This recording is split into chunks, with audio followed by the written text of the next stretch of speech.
오늘 우리에게 주시는 하나님 말씀 누가복음 1장 1절로부터 4절 말씀을 읽습니다. 누가복음 1장 1절로 4절의 말씀 봉독드립니다.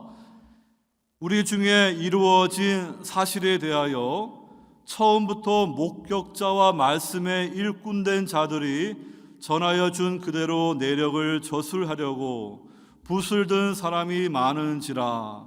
그 모든 일을 근원부터 자세히 미루어 살핀 나도 데오빌로 각하에게 차례대로 써 보내는 것이 좋은 줄 알았노니 이는 각하가 알고 있는 바를 더 확실하게 하려 함이로라. 아멘. 오늘 말씀의 제목은 누가가 전하는 좋은 소식이라는 제목입니다.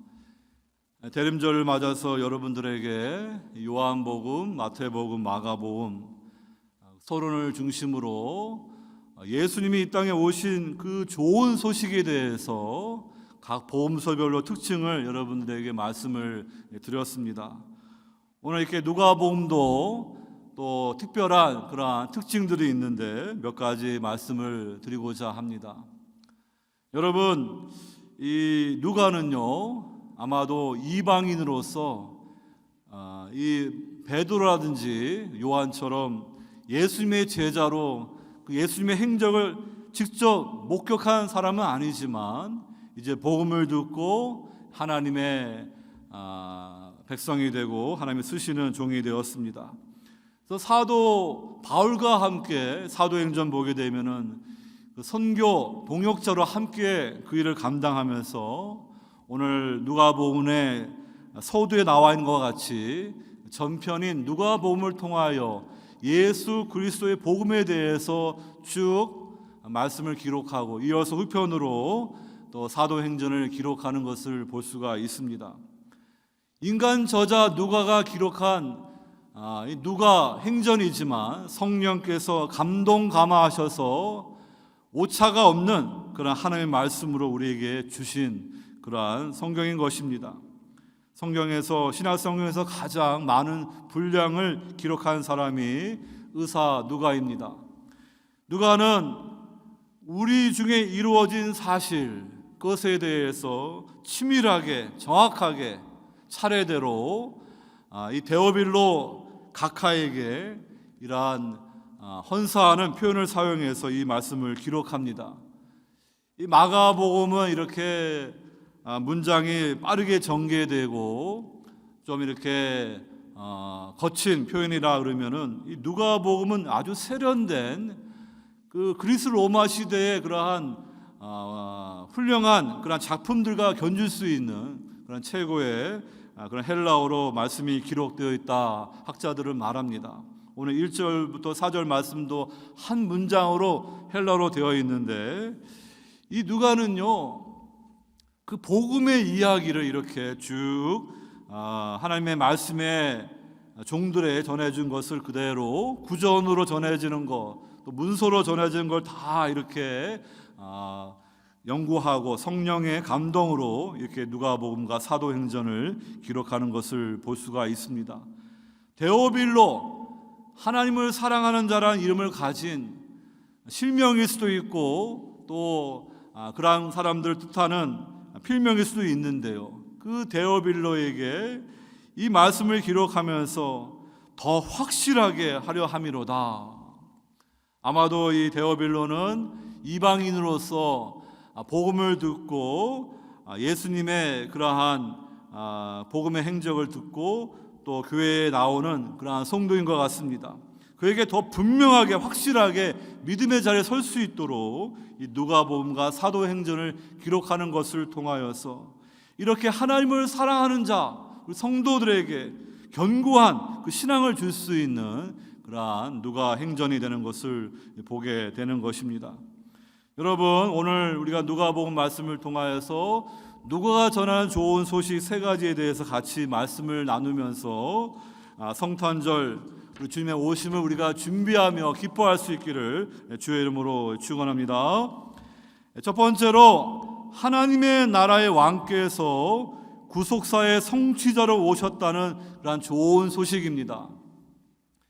우리가 마태복음 보게 되면은 예수님의 족보가 나오고 구약과 신약을 이어주는 것을 볼 수가 있습니다. 창세기의 기사를 이렇게 마태가 인용하는 것을 보게 되는 것입니다. 구약 성경의 첫 번째 책 모세 오경이 있듯이 마태복음에도 예수님의 그 말씀 강론을 5개로 마태복음에 이렇게 배치하고 있는 것입니다. 이렇게 우리는 마태복음을 통하여서 하나님의 말씀의 성취로 아브라함의 언약과 다윗의 언약을 성취하시기 위해 하나님께서 그의 아들 예수 그리스도를 우리에게 보내셨음을 보게 되는 것입니다. 마가복음을 보게 되면 마가는 예수님의 십자가 부활의 복음을 더 빨리 증거하고 싶어서 예수님의 성탄의 이야기는 생략합니다. 하지만은 이 마가는요, 사도행전 이사야 40장 3절 말씀을 인용하여서 주의 길을 예비하는 그 전령, 그 세례 요한을 우리에게 소개하고 있습니다.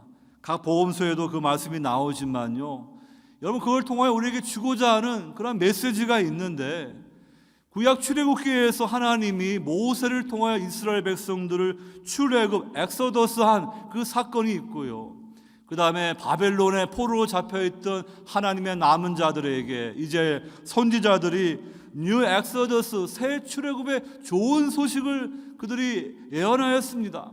이제 때가 참으로 인해서 궁극적으로 죄와 사망과 마귀의 유배 가운데 있던 그 인생들, 하나님의 백성들을 구원하시기 위해서 예수 그리스도가 오셨음을 증거하는 것입니다. 그래서 여러분들이 이 복음서에 나와 있는 예수님의 오심으로 십자가 부활의 구속의 사건으로 뉴 엑소더스 새 출애굽의 구속의 역사가 어떻게 펼쳐졌는가, 성경에 그것을 말하고 있음을 주목할 수 있기를 바랍니다.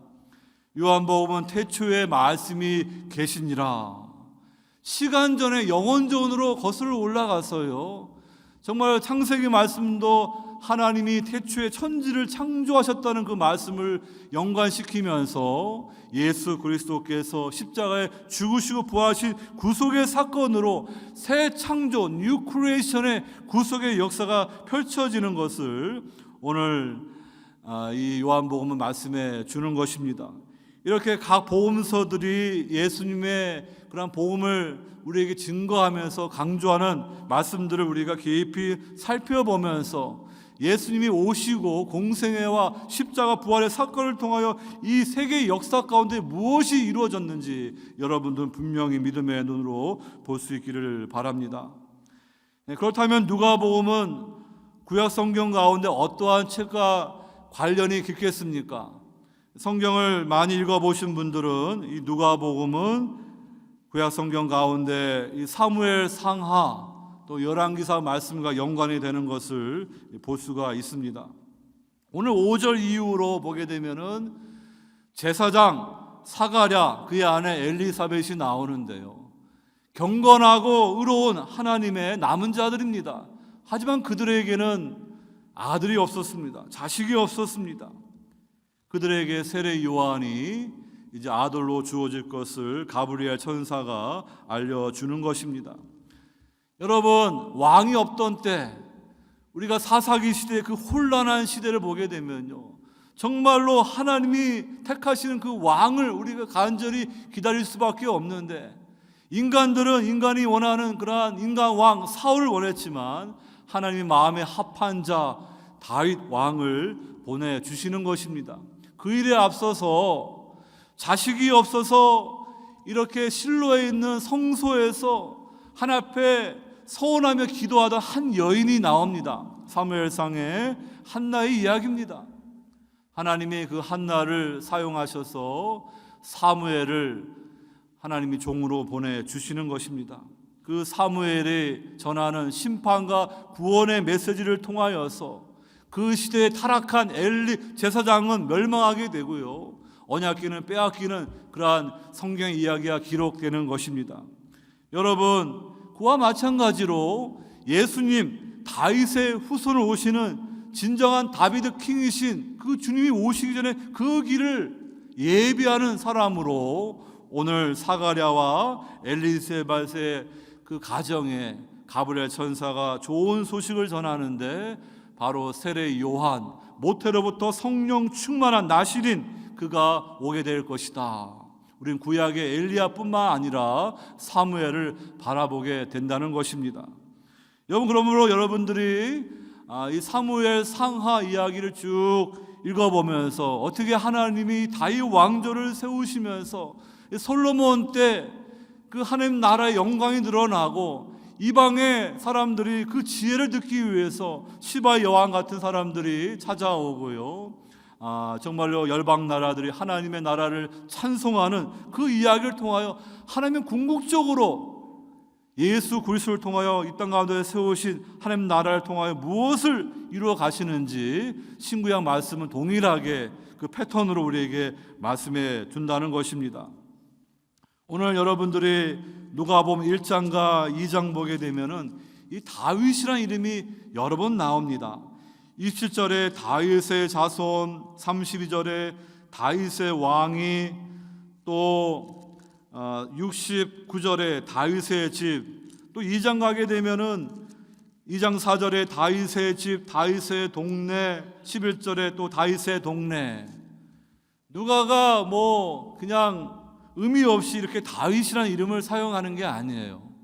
성경은 분명히 하나님이 다윗과 영원한 언약을 맺었고요, 지금 현실은 다윗 왕조는 무너지고 로마의 압제를 받고 있지만 그 가문은 망한 것 같았는데 이제 마태복음은 예수님의 그 족보를 요셉을 통하여 이제 솔로몬을 통하여 다윗을 연결되는 그러한 법적인 정통성을 가진 다윗의 후손으로 예수님이 오셨고요, 마리아는 그 다윗의 또 다른 아들 나단을 통하여서 연결되는 그러한 또 다른 족보를 통하여서 예수님이 모계를 통하여서는 다윗의 후손으로 오신, 또 위로는 아담과 연결되는 그러한 주님이심을 증거하는 것입니다. 이렇게 하나님께서 때가 차서 이제 우리에게 구주를 보내주신 것입니다.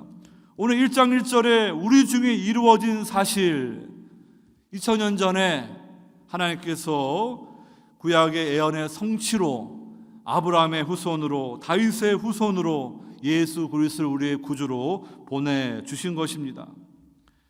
여러분, 사무엘상 이야기를 좀 더 말씀을 드리면요, 그 한나가 이 실로에 있는 성소에서 기도하는데 오늘 누가복음 보게 되면은 아버지인 이 사가랴가 마침 그가 이제 성소에서 하나님께 직무를 감당하는 그러한 제사장으로 뽑히게 되었습니다.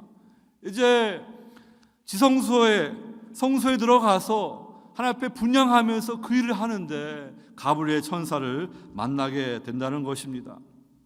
그러면서 여러분, 한나는요 사무엘을 낳고 하나님을 찬송하지 않습니까? 근데 누가복음에서도 이렇게 이 사가랴가 하나님을 찬송하고 또 마리아도 하나님을 찬송하는데 그 찬송의 노래들이 다 이 구약의 한나의 찬송과 연결이 된다는 것입니다. 여러분, 이 사무엘상에서 결국 보게 되면은 하나님 마음에 합한 그 다윗에게 사무엘 선지자가 하나님의 명령을 받아서 기름을 부었습니다.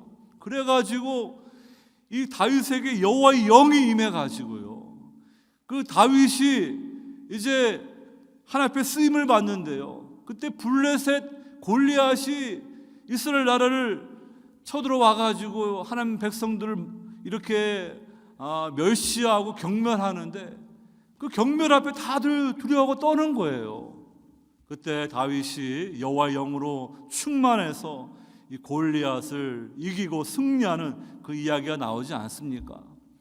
오늘 우리는 그것을 신약에서 예수님께서 요단강에서 세례 요한을 통하여 세례 받으실 때 성령이 비둘기같이 주님 위에 강림하시고요, 하늘로부터 성부께서 이는 내 사랑하는 아들이요 내 기뻐하는 자는 그 음성을 들으시게 되는 것을 보게 됩니다.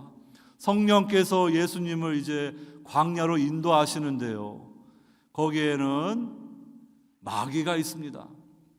구약의 아담과 하와는 에덴 동산에서 그들은 하나님의 말씀에 불순종하고 신라곤 했어요. 이스라엘 백성들도 하나님의 장자로 부르셔서 구속사의 이야기를 펼쳐가는 그런 제사장 나로 하나님이 사용하시는데 광야에서 실패했고, 그들의 이스라엘 역사가 결국에는 어떻게 끝납니까? 바벨론 포로로 끝납니다. 언약의 파기로 그들이 그렇게 유배 생활을 마치는 거예요.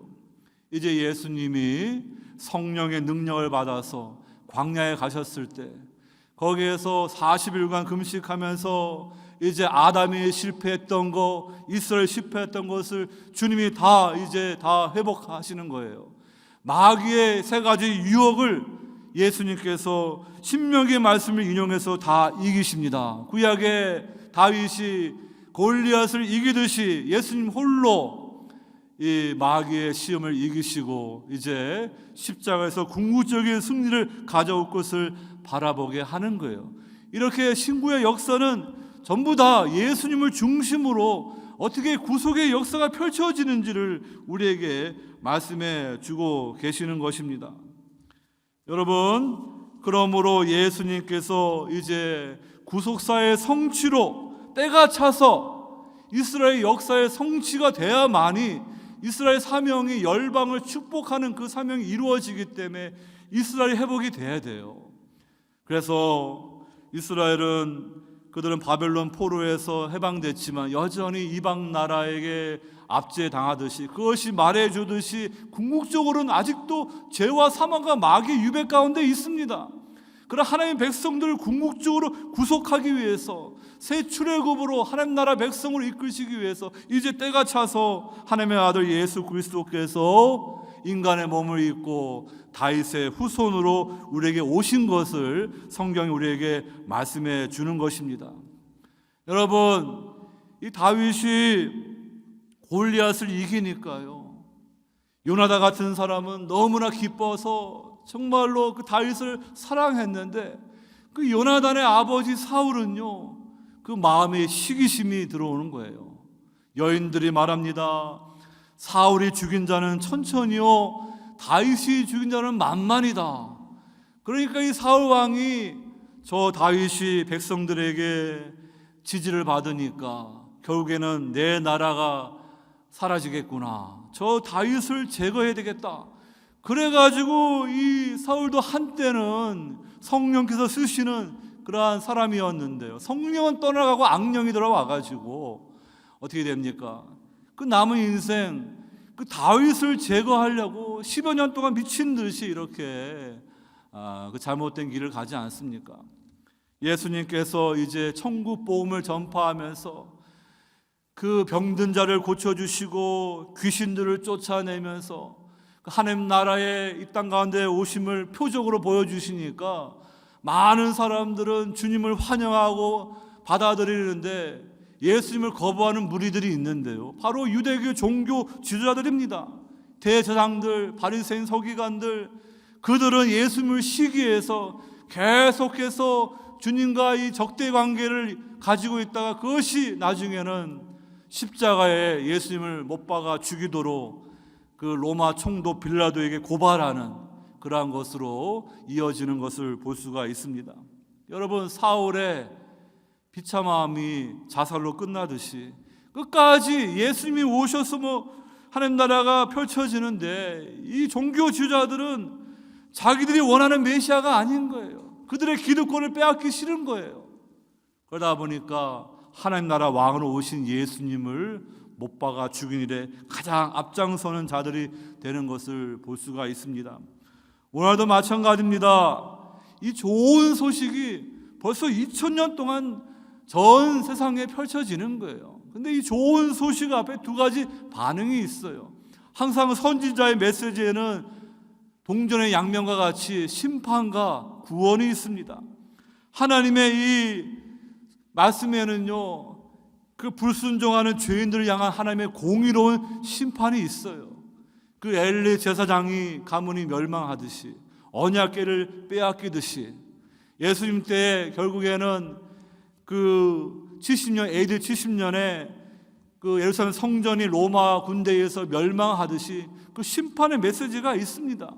하나님의 복음의 초청을 듣고도 회개하지 않고 끝까지 거부하는 자들은요, 이사야 예언처럼 들어도 귀가 막히고 보아도 보이지 않는 그런 저주가 임해요. 왜냐하면 하나님이 구원의 은혜를 주셨는데, 기회를 주셨는데 그것을 결단하지 않고 거부하고 미루게 되면 그냥 그 상태로 있는 것이 아니라 점점 그 마음이 강팍해져서 구원의 길을 잃어가게 되는 거예요. 하나님이 구원의 기회를 주실 때, 온다고 말씀할 때 회개 믿음으로 돌아와야 돼요. 안 그러면은 나중에 늙어서 주님 믿겠다 장담할 수 없어요. 그때 가서 주님 바르게 섬기겠다 장담할 수 없어요.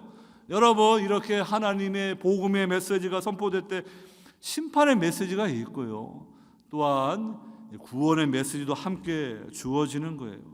오늘 이렇게 복음서는 예수님의 심판의 메시지와 함께 좋은 소식, 굿뉴스를 우리에게 말씀해 주는 거예요. 그래서 구약의 이스라엘 그 역사의 클라이맥스로 이제 예수님이 이 땅에 오셨다, 그 좋은 소식을 증거하는데, 오늘 누가는 그것을 이방 나라와 관계없는 것이 아니라 누가복음 보게 되면은 로마 황제의 이름, 또 수리와의 총독의 이름, 그 당시의 통치자들, 이렇게 유대의 분봉왕들, 종교 지도자 이름을 다 열거하면서 어느 때 예수님이 그 사역이 펼쳐졌는가 다 역사적인 것으로 말하는데요, 이 누가는 선교 신학자예요. 그래가지고 예수님의 그 복음의 역사가 어떻게 열방으로 펼쳐지는지 그것을 쭉 누가복음과 사도행전을 통하여 우리에게 남기고 있는 것입니다. 오늘 본문 1장 1절로 4절의 말씀도 그리스 로마의 그러한 세련된 서문의 양식을 빌려서 이런 요세푸스의 역사라든지 거기에 이런 서문이, 이런 형식이 나옵니다. 그래서 예수님께서 이스라엘 왕으로 오셨다는 것은 그 중동의 어떤 한 귀퉁이에 있는 땅에 속한 이야기가 아니라 온 열방이 들을 가장 좋은 소식임을 말씀해 주는 거예요. 하나님 나라가 이 땅 가운데 임했다는 것은요, 이제 하나님 나라 왕을 향하여 반역하는 그러한 세상 나라, 세상 권세들은 심판이 선고되는 거예요. 하나님의 나라가 이 땅에 임하고 주님이 오셨는데 어린 양이신 그 예수님을 거부하게 되면요, 유다의 사자 지파로 오시는 주님의 재림 앞에 온 세상과 불신자들은 멸망하는 것입니다. 여러분, 이렇게 누가복음은 그 예수님의 이스라엘 구속사의 성취를 더 큰 그런 스케일을 가진 그러한 그리스 로마의 역사 가운데 두면서 이 좋은 소식이 열방에 펼쳐지는 그 이야기를 오늘 우리에게 말씀해 주고 있습니다. 그래서 여러분들이 신구약 말씀을 통하여서 복음서 저자들이 어떻게 이 좋은 소식을 우리에게 말씀하고 있는가, 여러분들이 말씀을 이렇게 사랑하시고 그 말씀을 깊이 공부할 수 있기를 바랍니다. 오늘 우리가 이 구속사의 이야기를 잠시 말씀을 드렸는데요, 여러분들은 이 하나님의 구속 역사의 이야기를 잘 알아야 되고 그 구속 역사 이야기 가운데 여러분의 인생이 들어가야 돼요. 이 하나님의 구속 역사의 이야기는 잘 모르고 그냥 TV에 나오는 드라마 이야기는 빠삭하게 알고 세상 재미있는 것만 알아서는 안 돼요. 여러분, 우리가 정말로 알아야 될 것은 하나님 나라의 구속의 이야기예요. 그래서 여러분들 인생이 그 가운데 펼쳐져야 돼요. 그래서 여러분들이 내가 하나님의 백성, 성도라는 그 자부심과 그 영광과 그 은혜를 깨닫고요, 남은 인생 하나님 나라의 비전을 품고 주를 위해 힘쓰는 그 삶을 살아갈 때 여러분들이 진정한 하나님의 백성이 되는 것이지, 그냥 몸만 교회 나와서 그냥 세례받는 걸로 끝난다고 생각해서는 안 됩니다. 여러분, 지금도 하나님 나라는요, 주님이 이 땅에 재림하시기 전까지 주의 종들을 통하여 복음이 선포되고 하나님 나라 이 땅 가운데 세워지고, 에덴 동산은 계속 확대되어서 온 세상 가운데 펼쳐지게 될 것입니다. 마지막 날 주님이 오심으로 이 땅 가운데 하나님 나라가 완성이 될 것입니다. 그 비전을 바라보시면서 저와 여러분들이 왕이신 주님께 충성하는 언약 백성으로 신실하게 살아가시기 바랍니다. 여러분, 둘 중에 하나입니다. 우리는 우리는 미국 시민권자, 한국의 시민권자, 그걸 말하는 게 아니에요. 하나님 나라 백성인가 아닌가 그걸로 구분하고자 하는 것입니다. 여러분들이 하나님의 통치를 받지 않는 그러한 잘못된 사람들이라면 하나님 백성이 아닌 거예요. 하지만 여러분들이 예수님을 구주로 영접하게 되면은 하나님의 백성이 되어서 정말로 주님과 함께 만유의 상속자로 하나님 나라 상속받는 그 약속이 있는 거예요. 이 놀라운 존귀한 축복을 우리에게 주셨음을 기억하시고 하나님 나라 백성으로 신실하게 살아가는 성도 되시기를 주의 이름으로 축원합니다. 두 번째로 하나님 나라에 배제된 외부자가 내부자로 포용되는 좋은 소식을 누가복음은 기록하고 있습니다. 여러분, 우리 인간은요 본능적으로 인사이더, 내부자가 되기를 원하지 바깥에 있는 아웃사이더, 외부자가 되기를 원치 않습니다. 우리는 인브레이스, 내부자로 포용되기 원하지 바깥에 익스클루전된 외부자가 되지를 원치 않습니다.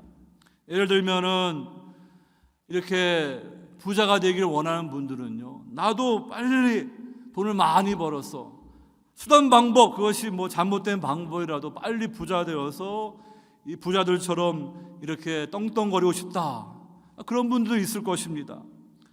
또 어떤 분들은 이렇게 자유분방한 사람들에게서 어떤 인기를 얻고자 아주 관능적인 그러한 삶을 추구하는 사람도 있고요. 이러한 학문 세계에서 사람들에게 인정을 받고자 하는 그런 마음이 지나쳐가지고 어떤 분들은 남의 것을 이렇게 자기 논문인 것처럼 베껴 쓰기도 하고, 또 어떤 사람들은 명문대학 출신이 아닌데 명문대학 출신인 것처럼 행세하기도 하고요. 어떤 사람들은 그냥 나도 성공한 삶인 걸 보여주고 싶어가지고 크레딧 카드로 명품, 가방 이런 것들을 사가지고 사진 찍으면서 나도 이렇게 성공한 사람이다 이거 보여주고는 또 그 다음에는 그걸 리턴하는지 모르겠지만 이렇게 그 어떤 욕망 때문에 어떤 인사이더, 내부자가 되고자 하는 그런 욕망이 있습니다. 또 어떤 사람들은 율법과 규칙을 잘 지켜서 나는 구원받은 자이고 의로운 자라는 그것을 보여주고 하는 종교적인 그러한 욕망이 있는 그러한 사람들도 있는 것입니다. 여러분, 이렇게 우리가 이 내부자, 외부자 이러한 근원적인 우리 마음에 그러한 욕망들이 있는데요, 예수님 당시의 이 유대교는요, 이 정결 예법과 율법을 통하여 분명하게 외부자, 내부자로 다 구별되어 있습니다. 바리새인 서기관들처럼 철저히 모세 율법을 지키고 정결법을 지키는 사람들을 우리는 의로운 자이다, 우리는 하나님 나라를 상속받는다, 그 자부심이 있죠. 그런데 이방인과 결탁한 세리라든지 죄인들은, 저 사람들은 절대로 회개해서 천국에 갈 수 없는 그러한 외부자이다, 배제해버리는 거예요. 그런데 예수님께서 오셔가지고 이걸 완전히 리버스, 역전을 시켜버리니까 이렇게 율법을 철저하게 지켜서 하나님 나라의 내부자로 잡아있던 이 바리새인들과 종교 지도자들이 분노하는 거예요. 예수님은 이 세리와 죄인들과 같이 식사하면서 이 유대교 종교사에서 외부자로 배제시키는 그들도 하나님 나라 백성이 될 수 있음을, 그들을 초청하는 그 은혜를 보여주는 것입니다. 예수님이 이렇게 세리들과 식사하니까요, 바리새인들이 그 꼴을 못 보는 거예요. 그래서 예수님 제자들 찾아와가지고 너희 선생은 어찌해서 저 하나님 나라에 절대로 들어갈 수 없는 자들하고 같이 식탁 교제를 하냐. 여러분, 예수님은 의로운 자를 불러오신 게 아니에요. 이 병든 자, 죄인들을 불러오신 구주입니다. 자기 스스로 의롭다 하고 하나님의 은혜가 필요 없다는 사람들은 예수님 못 만나요. 나는 죄인이고 병든 자이고 하나님의 은혜가 아니면 구원받을 수 없는 것을 철저히 인정하는 사람이 그 복음이 무엇인지 알고 하나님의 은혜를 받을 수 있는 거예요. 여러분, 이렇게 복음은요, 내부자가 외부자로 되고 외부자가 내부자가 되는 그 하나님 나라의 역설적인 것을 우리에게 말씀해 주고 있다는 것입니다. 예수님의 그 바리새인과 세리의 기도를 보십시오. 예수님이 비유로 말씀하시는데 두 사람이 성전에 왔는데 이 바리새인들은 경멸하는 그 세리와 같이 있으면 안 되죠. 그냥 멀찍이 떨어서서 기도합니다. 하나님, 나는 이렇게 하나님의 은혜를 받아가지고 이렇게 저 세리와 같지 않고요, 정말로 이렇게 하나님 앞에 10의 1조도 드리고 금식도 하고 율법을 철저하게 지킵니다. 자기 자랑을 합니다. 근데 이 세리는 그 유대교 사회에서는 인간 취급받지 못하는 배제되는 외부인이에요. 아웃사이더예요. 그가 가슴을 치면서 하나님이여 나를 불쌍히 여겨 주시옵소서, 저는 죄인입니다. 근데 그 시대의 유대교로 보게 되면은 이 바리새인이 내부자이고 세리는 외부자로 절대 구원의 기회가 없을 것 같은데 예수님 뭐라고 말합니까? 저 바리새인이 아니라 저 회개하는 죄인이 의로움을 받고 집으로 돌아갔다. 역설적으로 말씀해 주신다는 것입니다. 이렇게 하나님 나라의 복음은요, 자기 의로 구원받는 게 아니에요. 오직 하나님의 은혜로 예수 그리스도를 회개와 믿음으로 영접하는 자들에게 하나님 나라에 들어와서 하나님의 자녀가 되는 그 내부자가 되는 그 축복이 주어진다는 것을 여러분들이 볼 수 있는 것입니다. 그래서 여러분이 누가복음 보게 되면은 세리들, 창녀들, 이방인들, 사마리아 사람들, 아이들, 죄인들, 병자들, 그러한 사람들이 먼저 하나님 나라의 좋은 소식, 하나님 나라의 잔치에 초청을 받아들이고 들어옵니다. 이방인들은요, 그 언약의 관점을 보게 되면 아주 가난하고 비참한 인생들인데 그들이 이 좋은 소식을 듣고 하나님의 언약 백성으로 들어오는 거예요. 그런데 끝까지 자신들의 어떠한 관습과 전통만을 지키면서 예수님이 오셔서 천국복음을 말씀하는데도 여전히 율법주의로 나아가는 종교인들은요, 정말 하나님 나라의 잔치에 그들은 들어오지 못하는 그런 인생들로 외부자가 되는 것을 보게 되는 것입니다. 유대인 랍비는요, 이렇게 기도합니다.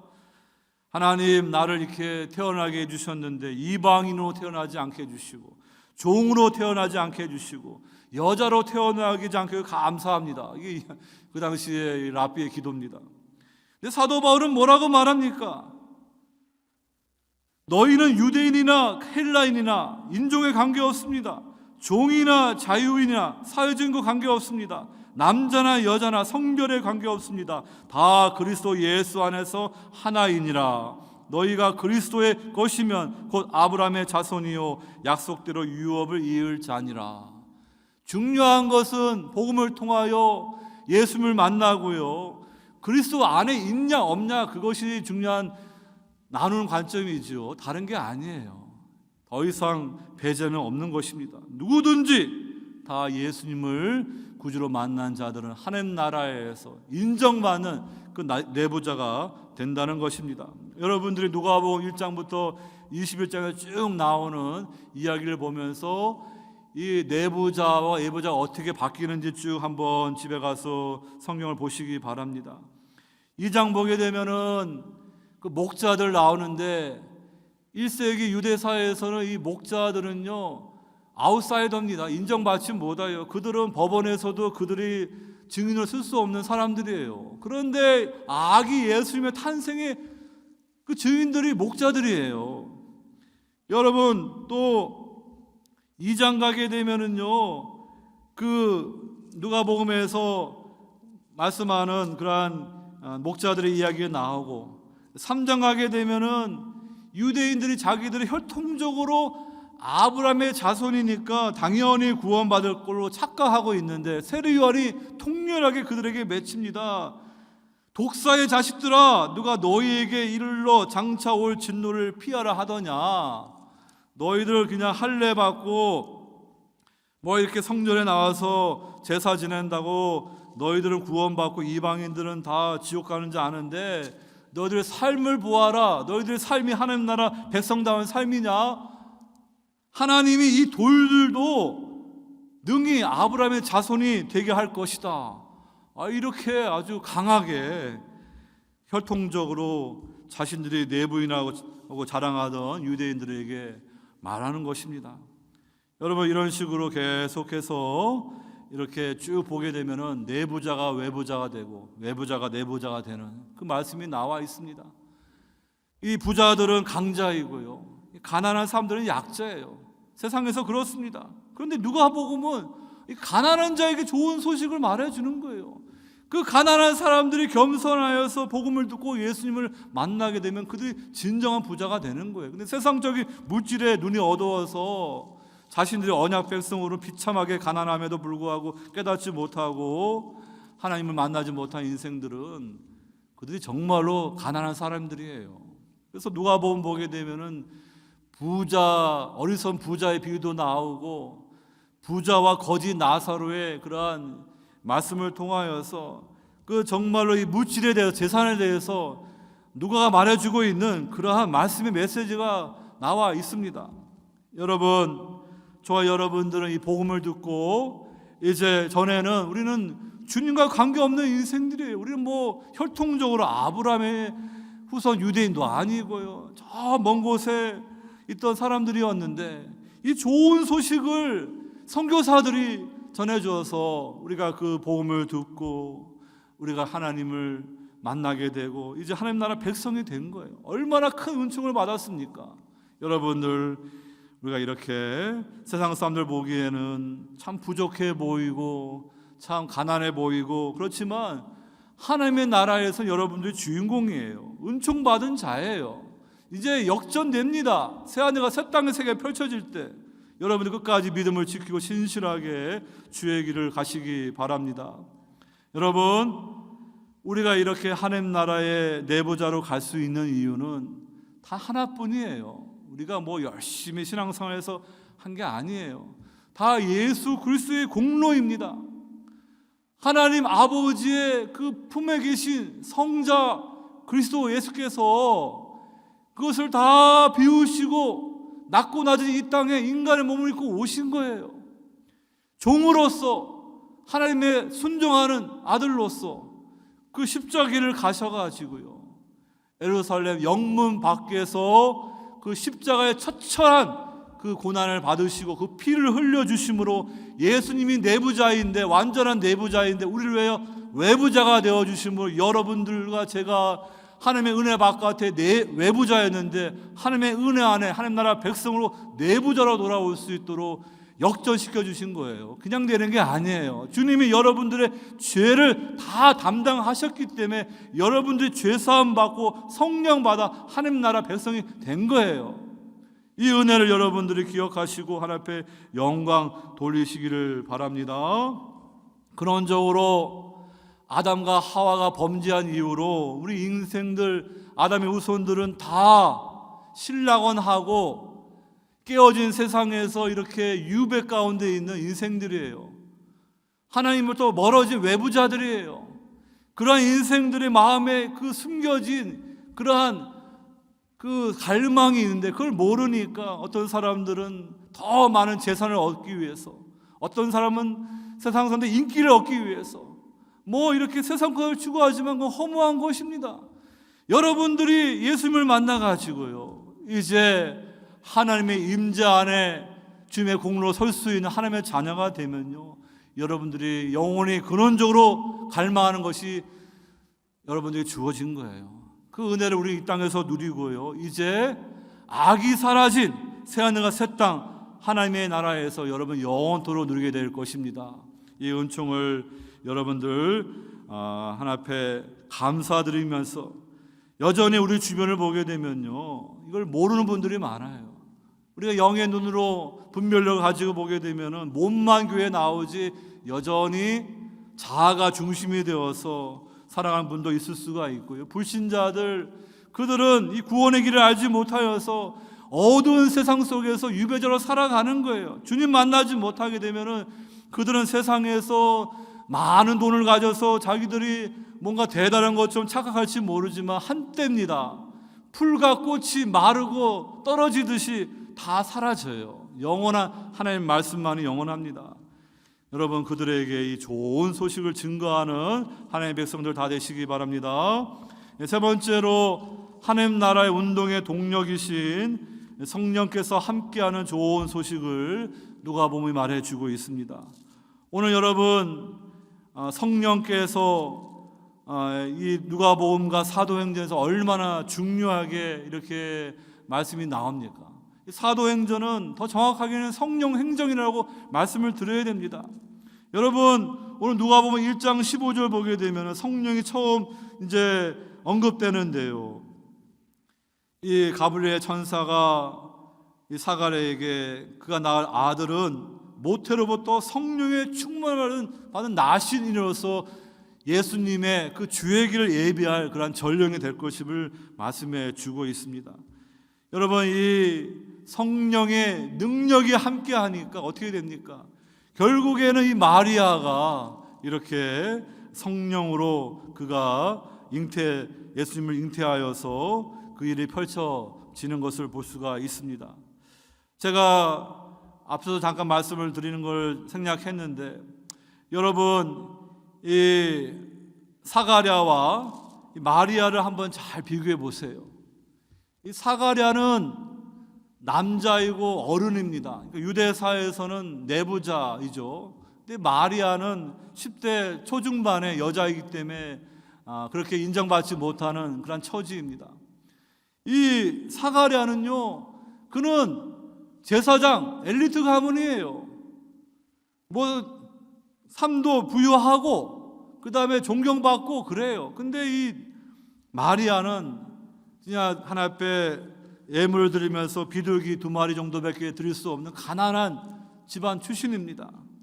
그런데 그러다 보니까 이 사가랴 또 엘리사벳은 믿음이 좋은 하나님 앞에 의인이고 주의 모든 계명과 규례대로 흠없이 행하는 사람들인데, 가브리엘 천사가 그 아기 낳지 못하는 나이 많은 이 부부에게 아들이 주어졌다 하니까 뭐라고 말하냐면은 18절에 내가 이것을 어떻게 알리오? 내가 늙고 아내도 나이가 많습니다.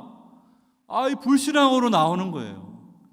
그거 어떻게 알 수 있냐면은 이 가브리엘 천사가 보라, 이 일이 되는 날까지 내가 말 못하는 자가 되어 능히 말을 못하리니 이는 내가 내 말을 믿지 아니함이거니와 때가 이르면 내 말이 이루어지리라. 우리 생각에는 제사장이고 그래도 어른이고 그 사회에서 존경받는 내부자니까 이 사가랴가 믿음에 반응할 것 같은데 이 불신앙에 반응하니까 9개월 동안 벙어리가 되는 거예요. 근데 이 별 볼 일 없어 보이는 이 마리아에게 가브리엘 천사가 이제 처녀가 이제 잉태될 거라 말하니까 3, 4절에서 마리아가 말합니다. 나는 남자를 알지 못하니 어찌 이 일이 있으리까?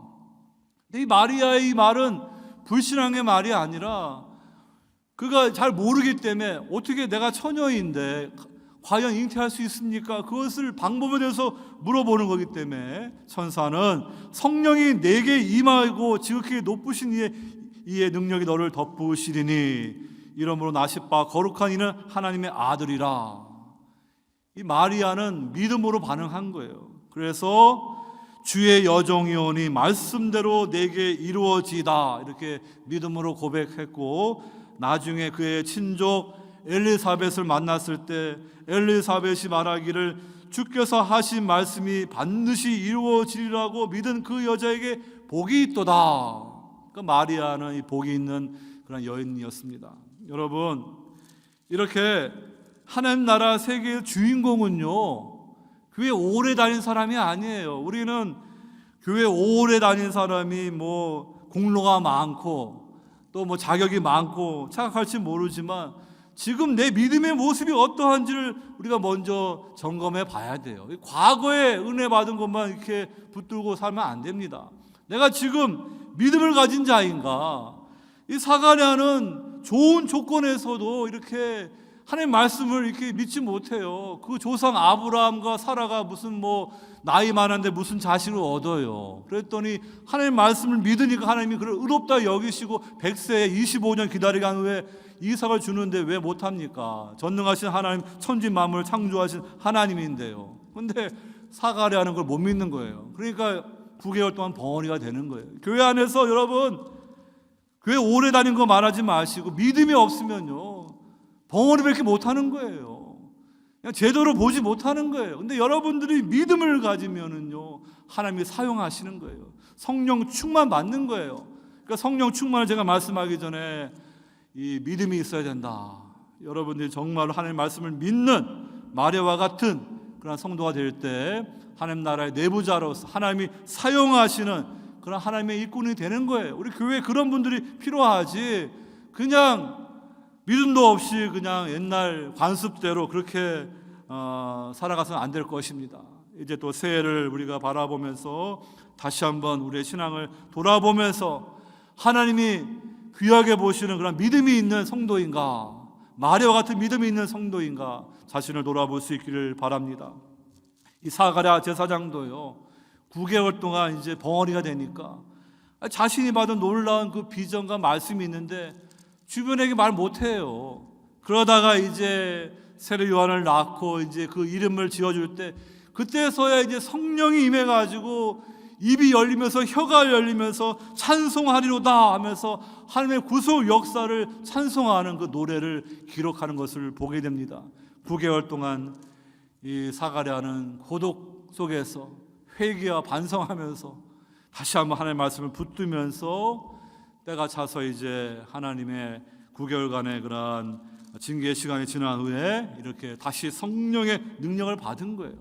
여러분, 이 사가랴 성령의 능력 받은 아버지, 또 이 성령의 충만함 받아서 그 아기 예수님을 잉태한 그 마리아 향하여서 주의 모친이라 말하며 축복을 전하는 엘리사벳 어머니, 모태에서부터 성령 충만한 이 세례 요한, 이 가정이 성령 충만한 가정이에요. 여러분들의 가정이 남편과 아내와 자녀들이 다 이렇게 성령 충만한 가정 되기를 주의 이름으로 축원합니다. 우리 교회가 그러한 성도들이 모인 교회 되기를 원합니다. 이렇게 성령 충만은 이렇게 믿음을 가진 성도들에게 주어지는 것입니다. 또 누가복음 2장 보게 되면은 이 시므온이라는 남은 자가 계속해서 3번에 걸쳐 성령의 그런 충만과 인도함을 받는, 그래서 하나님의 구속의 역사를 그가 노래하는데요. 이 아이여 내가 지극히 높으신 이의 선지자라 일컬음을 받고 주 앞에 앞서가서 그 길을 준비하며, 이것은 이제 사가랴 말씀이고, 그 다음에 말합니다. 주제여 이제는 말씀하신 대로 종을 평안히 놓아 주시는도다. 내 눈이 주의 구원을 보았사오니, 아기 예수님을 보면서 이제 구약 성경에 예언했던 주의 구원을 내가 보았습니다. 그 감격에 이 시므온이 말하는 거예요. 이는 만민 앞에 예비하신 것이요 이방을 비추는 빛이요 주의 백성 이스라엘의 영광이니라. 단지 이스라엘뿐만 아니라 이스라엘이 회복되어서 열방에 이 예수 그리스도의 복음의 빛이 비춤으로 만민들이 그 좋은 소식을 듣고 하나님 앞에 돌아오는 그것을 성령 충만한 시므온이 이렇게 하나님을 찬송하는 그 시를 기록하고 있습니다. 여러분, 우리는 이렇게 누가복음을 보더라도 사도행전을 보더라도 성령 충만한 믿음이 있는 하나님의 사람들을 사용해서 하나님 나라의 그 운동이 펼쳐지는 것을 주목할 수 있기를 바랍니다. 저와 여러분들이 올 한 해 신앙생활을 하면서 하나님 앞에 우리가 성령 충만을 구하지 못한 걸 회개하면서 새해에는 더 성령 충만한 성도 될 수 있기를 원합니다. 많은 사람들이 교회 안 나와도 성령 받지 않아도 착하게 살고 좋은 일 많이 하는 분들도 있지 않습니까? 맞습니다. 하나님은 일반 은총으로 하나님의 형상을 지음받은 세상 사람들 가운데도 도덕적으로 이렇게 바르게 살고 또 자선 사업도 하고 얼마든지 있어요. 그런데 성령 받은 사람하고는 차이가 있어요. 왜냐하면은 성령을 받을 때만이 우리가 하나님의 백성이 될 수가 있고 하나님이 원하시는 그러한 사명을 감당할 수가 있기 때문입니다. 우리가 도덕적으로 착하게 살기 위해서 성령이 필요한 것이 아니에요. 초자연적인 새 사람의 삶을 살기 위해서 성령을 받아야 되는 거예요. 다른 말로 우리 겉모양으로 이렇게 반듯하게 도덕적으로 살 수 있어요. 내 의지력으로. 하지만 내면에서 진정으로 새 사람으로 변화되는 것은 성령의 역사가 아니면 안 돼요. 그러니까 교회 나와도 물세례만 받고 성령 세례를 받지 않은 분들이 그냥 교회 오래 다녔기 때문에 겉모양으로 종교적이고 도덕적인 모습은 보여줄 수 있는데 여전히 속사람은 변화되지 않아가지고요 율법적인 종교생활을 할 수가 있는 거예요. 사람들 보기에는 저분 주일 성수하고 헌금하고 봉사하니까 믿음 좋은 사람일지 모르겠지만 성령 받지 않게 되면 내면이 변화되지 않게 되면요 그 사람은 하나님이 인정하지 않아요. 그렇기 때문에 성령 세례를 받아야 되고 성령 충만을 우리가 구해야 된다는 것입니다. 여러분, 하나님께 순종하기 위해서 성령이 필요한 것이 아니라 하나님께 순종하는 것을 즐기기 위해서 순종이 필요한 거예요. 전에도 마태복음 말씀을 드린 것처럼 disobedient obedience, 불순종하는 그 순종이 얼마든지 있어요. 바리새인들, 서기관들, 그들은 하나님을 사랑하지도 않고 그들은 사실상 불순종하는 그런 순종을 율법을 지키는 거예요. 내면은 전혀 변화되지 않습니다. 그러니까 예수님을 십자가에 못 박아 죽이는 거예요. 그런데 우리가 성령 받게 되고 성령 충만하게 되면요 주님 옆에 순종하는 게 기쁜 거예요. 그러니까 교회 생활을 해도 세 부류의 사람으로 이렇게 구분할 수가 있는데 C.S. 루이스가 이렇게 말합니다. 한 부류의 사람들은 자기만을 위해 사는 사람들이 있습니다. 인생은 내 욕망을 위해서 사는 사람이 있고, 두 번째 부류의 사람은 자기 욕망이 있지만 이 사회적인 관습이라든지 양심, 법이 있으니까 그래도 이걸 겉으로도 지켜야 되니까 겉모양을 지키면서 도덕적으로 바르는 삶을 보여주지만 사실상 그 속마음은 늘 이렇게 싸우는 것입니다. 그래서 욕망이 있는데 사람들에게는 좋은 사람인 것처럼 그걸 포장하는 거예요. 그런데 그러한 식으로 우리가 이렇게 교회 나와서 율법적인 종교 생활을 하다가 거기에서 우리가 이제는 더 성숙해져야죠. 이제는 성령 세례받고 성령 충만해서 하나님을 예배하고 봉사하고 선교하고 기도하는 거 그거 누가 억지로 시켜서 하는 게 아니에요.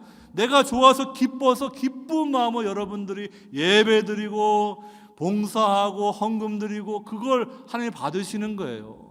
그런데 그것은 성령과 함께 해야 되는데 성령 세례 받지 않고 그냥 내 노력으로 겉사람의 노력으로 그냥 여러분들이 교회에서 그렇게 나는 그래도 신앙 좋은 사람이다 하는 걸 보여주면 다른 사람들은 외식적으로 그것을 감출 수 있지만 주님은 다 아십니다.